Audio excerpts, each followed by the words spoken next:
Few automobiles in history are as recognizable as the Volkswagen Beetle. With its rounded shape, cheerful personality, and simple engineering, the Beetle became one of the most beloved cars ever built. For decades, it symbolized freedom, counterculture, and reliability, appearing everywhere from Hollywood films to college parking lots. Yet the story behind this iconic car is far more complicated than most people realize. Behind the friendly curves lies a history connected to war, propaganda, economic recovery, and one of the most remarkable industrial comebacks ever seen. The Beetle was born during a dark period of world history, nearly disappeared during World War II, and was resurrected by a surprising decision that changed the automotive industry forever. Here are remarkable secrets that reveal the real story behind one of the most influential cars ever created. The Beetle was originally a Nazi project. The origins of the Beetle trace back to the 1930s, during the rule of Adolf Hitler in Nazi Germany. Hitler envisioned a people's car that ordinary German families could afford. At the time, automobiles were luxury items available only to the wealthy. To promote national pride and technological strength, the Nazi government planned to create an inexpensive, reliable car that could carry 2 adults and 3 children at highway speeds. To bring the idea to life, Hitler turned to renowned automotive engineer Ferdinand Porsche. Porsche was tasked with designing a simple vehicle that would be durable, affordable, and easy to manufacture. The result was the early design that would eventually become the Beetle. However, in the beginning, the car was not known by that name. It was called the KDF wagon, which stood for Kraft durch Freude, or Strength Through Joy, a propaganda program created by the Nazi regime to promote social unity and loyalty. The Beetle's earliest history, therefore, is deeply connected to one of the darkest political regimes in modern history. Millions of Germans paid for a Beetle they never received. The Nazi government created a savings program that allowed German citizens to purchase the new people's car. Families would buy small stamps and place them into savings books. Once the book was full, they were supposed to receive their brand new car. More than 300,000 Germans joined the program, excited by the promise of owning a car for the first time in their lives. But the dream never materialized. Before civilian production could begin, World War II erupted in 1939. The factory that had been built specifically to produce the Beetle stopped preparing civilian vehicles and instead switched entirely to military production. None of the citizens who prepaid for the car ever received one. Their savings essentially vanished into the Nazi war economy. The Beetle almost disappeared during World War II. When the war began, the massive Volkswagen factory in Wolfsburg was converted into a military production facility. Instead of building cars for families, the plant produced wartime vehicles such as the Kubelwagen, a lightweight military utility vehicle, and the amphibious Schwimmwagen used by German forces. Only a small number of Beetle prototypes were ever built before production stopped. By the end of the war, the factory itself had been heavily damaged by Allied bombing, leaving the facility largely destroyed. At that point, the Beetle looked like a failed propaganda experiment destined to be forgotten. A British officer saved Volkswagen from collapse. After Germany surrendered in 1945, the ruined Volkswagen factory fell under British control. Most officials believed the damaged plant was worthless. Some even considered dismantling it entirely. But one British Army officer saw something others did not. Major Ivan Hurst inspected the site and realized that the small car designed by Porsche could still have commercial potential. Instead of shutting the factory down, Hurst ordered workers to repair the machinery and restart production of the car. His decision saved Volkswagen from disappearing.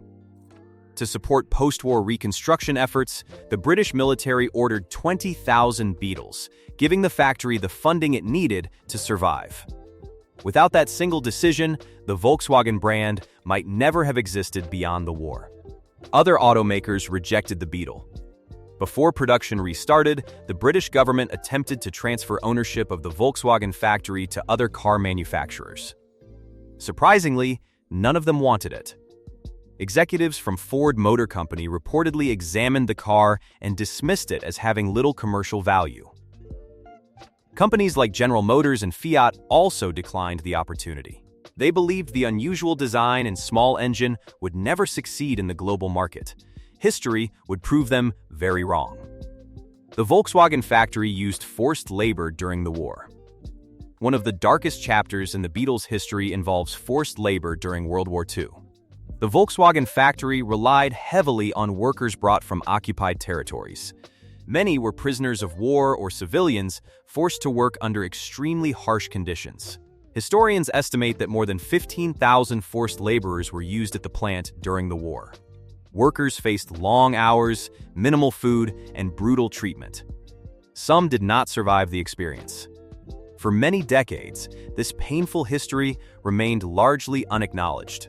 In the 1990s, Volkswagen formally addressed the issue by establishing compensation programs for surviving forced laborers.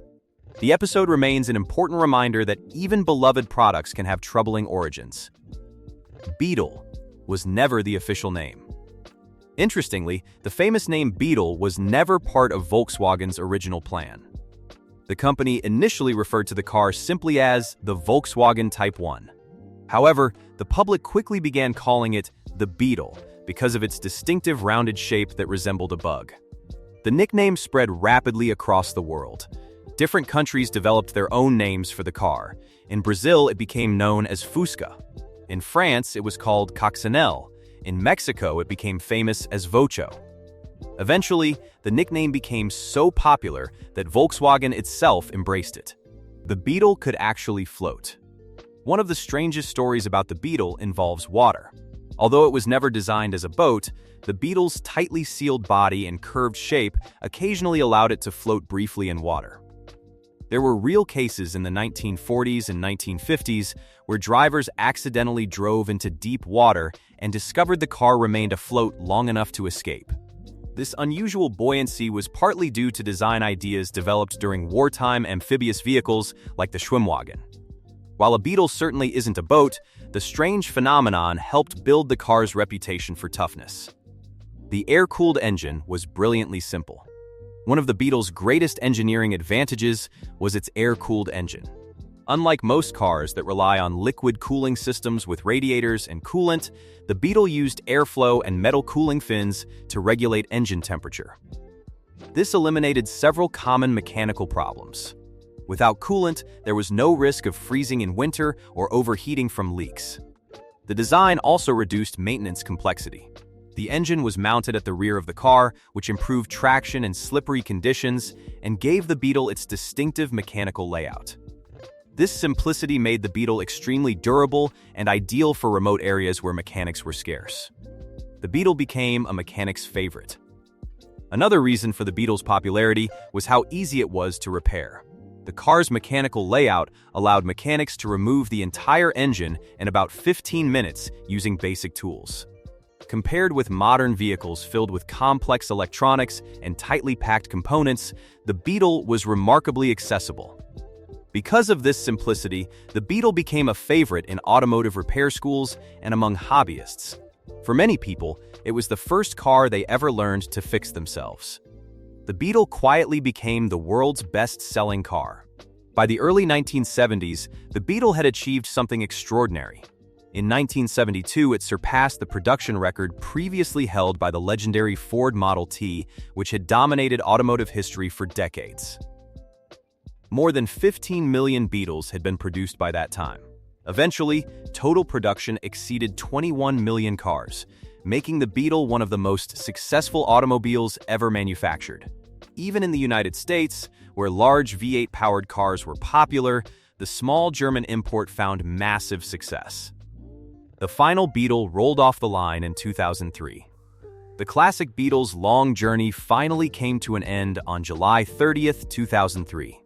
The last traditional Beetle was produced at Volkswagen's factory in Puebla, Mexico. The final car, a special edition painted powder blue and known as the Ultima Edison, was placed in Volkswagen's museum in Germany. After 65 years of production, the Beetle had transformed from a controversial political project into one of the most recognizable cars in history. And that's the incredible story behind the Volkswagen Beetle. If you enjoyed this video and want to discover more incredible car stories, make sure to like and subscribe for more amazing automotive history.